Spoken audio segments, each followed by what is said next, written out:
உன் செவியை சாய்த்து கேள். இந்த கேள்வி விட்டுறாங்க. இந்த வசனத்தை இப்படி எடுத்து பேசி இப்படி எடுத்து வாசித்து, ஆண்டவரே நீர்தான் கேட்க சொன்னீரே, நான் அந்த கேட்க சொல்லப்பா.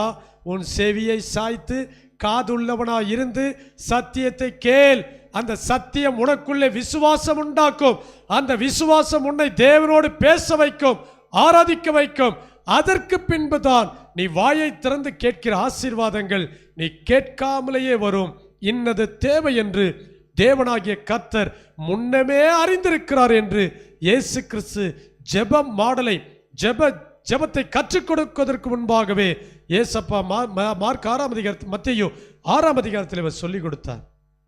நீ என்ன ஜெபிக்க போற அது உனக்கு, நீ ஜெபிக்கிறதுக்கு முன்னாலே அவருக்கு தெரியும். நீ செய்ய வேண்டியது வாயை திறந்து ஜெபிக்கிறத விட காது கொடுத்து செவியை சாய்த்து என்ன பண்ணணும்?